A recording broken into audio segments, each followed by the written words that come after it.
How's everybody doing? My name is Mike, and we got Miss Maggie with us today, hanging out at my side, and I have my dog Roots hanging out on place. He's kind of being the example, observing, and hopefully she will start to mirror him. So let's get to it with this dog. So this is, I've had her for about 4 days now, okay? She is mixed with a poodle and a Bernese mountain dog, okay? This is very important, the genetics of the dog. So this dog is almost 70% a mountain dog, which is not exactly the best fit for this family, okay? This is, this is basically a working dog. It's basically a 70% working dog that should be pulling stuff high up in the Swiss Alps, in the Swiss mountains. The genetics play a part with this dog. As I said, when I first got this dog, I couldn't do anything with her. The minute I put a leash on her and I gave her any sort of pressure, she would just take the leash, she would bite the leash, fight the leash as hard as she can. She would throw herself all over the ground. With me just standing here, if I just went this way a little bit with the leash, she would protest it. That basically tells me that in 8.5 months this dog has been alive for, no one has ever made her do something that she didn't want to do. And she has in fact trained the humans in the home how to walk on the leash with her, how to get, they are making specific movements from what I could see. I believe the humans in the home are making specific movements with this dog on the leash as to get the dog to not protest the leash, bite the leash, and hug the leash and flip around like that. So, okay, so she's a mountain dog. Genetics, that plays a part in her wanting to be more of a dominant dog. Any working dog, which is the type of dog I have, a working dog, is going to be more dominant than any regular house pet. Okay, so genetics play that role. The other thing with genetics, if you take a look at this girl, good girl, if you can see now, right here I cut her hair. So she can see now, all this is now free for her to see. Her hair, her front of her face used to look like this. You could not see her eyes. So part of this panic, I believe, is the dog feeling pressure, and the dog can't observe its surroundings, its environment. So it's very important to cut the hair out of the dog's eyes. If your dog has hair in its eyes, it cannot see. That will add to its panic. Just like if somebody came up behind you and covered your eyes, you begin to panic because you've lost your sight. So a dog with hair in its face versus a dog like my dog who's got short hair, he has an advantage of he's going to be a more calm dog because he can see what's happening in his environment. So I don't blame the owners for these things. I believe the vets should have told them, hey, your dog needs to be able to see things, let's cut the hair. I think they're kind of the first, first ones that owners are going to talk to are going to be the vets. And most people never get their dog trained by a trainer like me. So it's very few and far between that they're going to get that kind of advice. Unfortunately, like I said, the vets kind of be the ones to say, hey, to educate the owners, your dog needs to be able to see. So now that I cut the hair out of her face, she's observing me much more. She's observing the environment. She's constantly making eye contact with me, which is something she couldn't do before. So by cutting her hair, it's like we gave her back one of her senses. So she is starting to become a more stable dog. She went from a dog in a few days, a dog that I couldn't get to move 1 inch without her flipping out on the leash, to a dog who is almost 100% submissive. She still has moments I have to be careful of because I just got her, so I'm not going to ask her to do things like the down command. Like I don't put her in this position yet. I'll wait to do that once I gain more of a relationship with her. But the thing she was lacking is most dogs, when I get them, you can walk them on a leash. They'll stay on the leash. They won't flip out and bite the leash. She was making it hard for me from Jump Street to move with her from the apartment building to my car to my house. She was making it impossible for me to move anywhere, and I was not going to let her lead the way. So in a few days, not giving in to her has taught her that I'm the leader, pay attention to me, I'm not going to hurt you, I'm going to get you through all these things. So if you need to know something, look for me to guidance and I will help you. So I hope that clears up a little bit what's been going on with this dog. She was very tough when I first got her because it just makes it hard when you can't move an inch with the dog on the leash without them biting the leash and flipping their body every which way. And it's very dangerous for the dog, and it's very dangerous for me. If the dog bites a leash, they're absolutely willing to bite me if I would throw my hand in there. She would absolutely bite me. There's a lot of dog trainers that would never even attempt to train a dog who's doing that. They would just take the easy way out and tell you to put your dog down, because I hear it all the time. And she's tougher than a lot of dogs I've heard other trainers say put down. She has been tougher. Luckily, with me, I've never recommended a dog to be put down, and she is absolutely a good dog. What she lacked in the home is leadership. I cannot stress this enough. This dog was going to, she's 8.5 months, she was going to be a huge problem in a couple years. Okay, so she needs leadership. That's what you're going to witness right now. I know I've done a lot of talking. I'm going to go ahead and get her started, and I want you to see how much better she moves. And just look at her, the way her body is compared to the first video a few days ago. We had a totally stressed out dog to now a dog that is calm and relaxing. And the only way she has access to being calm and relaxing is to have someone be the leader so she doesn't have to take that position. So when someone tells her what to do, she can be calm and relaxed because that's her job. That's what she's supposed to do. Rather than her having to be the leader, it's going to be an anxious, panicked, not fun home to live in if we allow the dog to be the leader. So I'm going to go ahead and get her started. Heel. Good girl. See how she moves with me? So much better. Good girl. And she is like this outside too. We're practicing inside right now because I had rain today. Sit.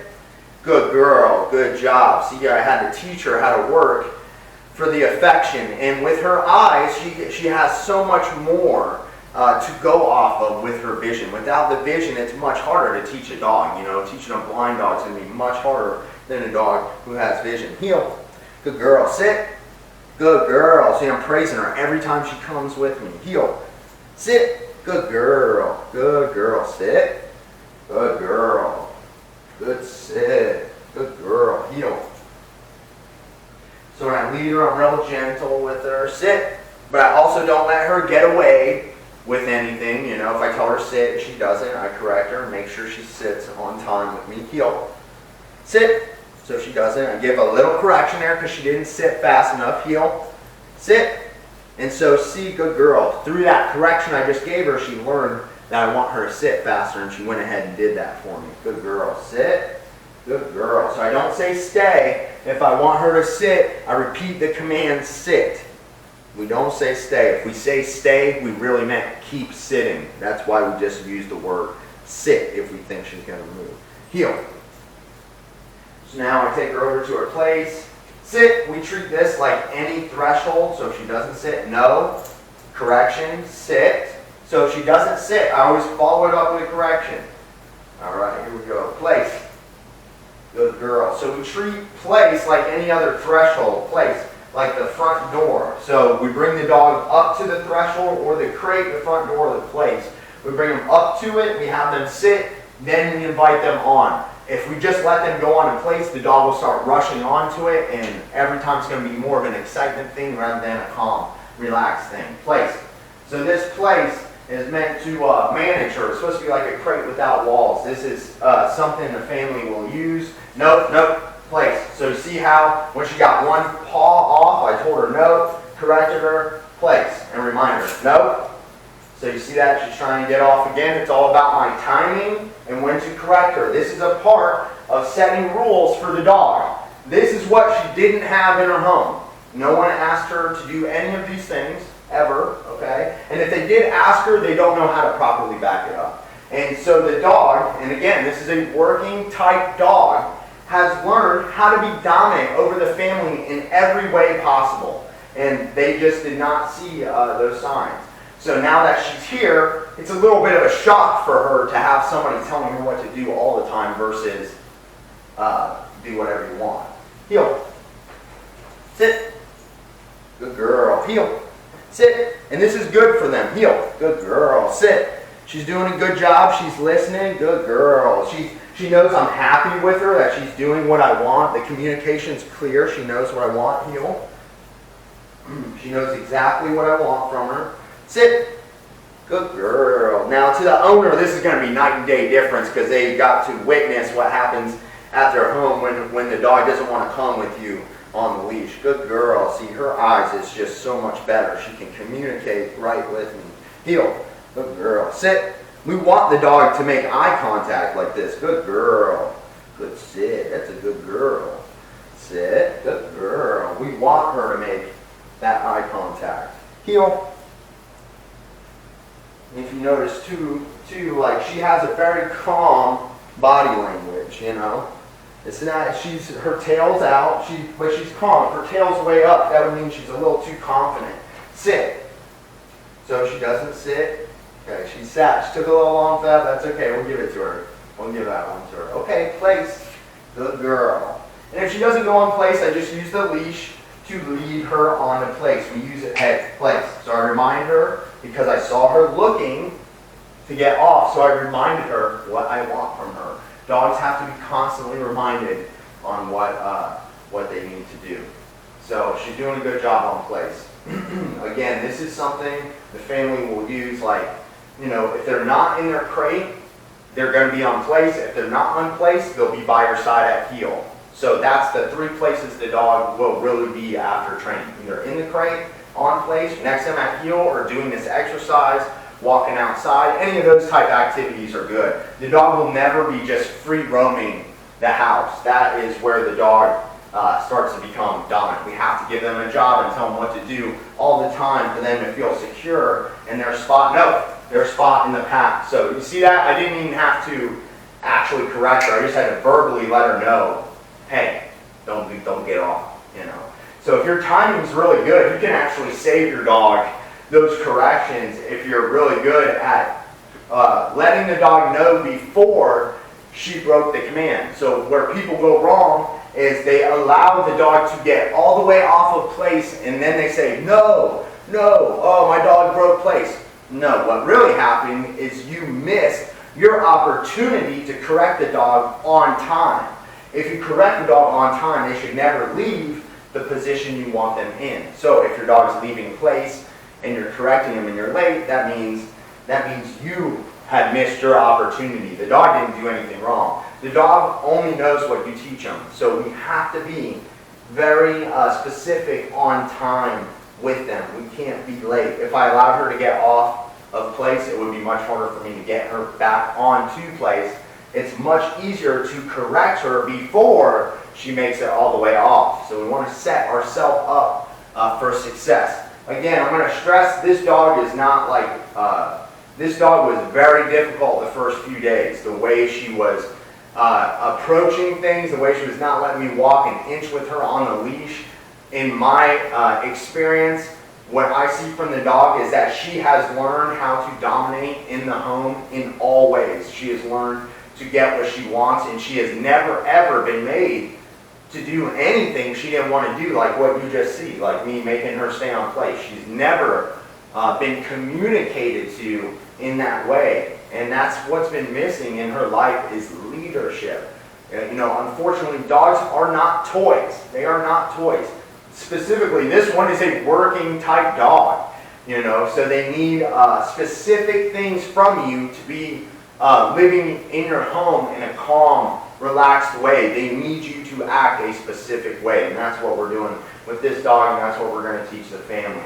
Because it's very important that the dog always has a job, and it's very important that it's clear to the dog that you are the one running the show. She does not get to make decisions. Again, like I said, at 8.5 months old, after 8 months of not a puppy, and the stuff she was doing just a few days ago, she was biting this leash all up and down. If I had stuck my hand anywhere in there, she would have absolutely bit me, no doubt.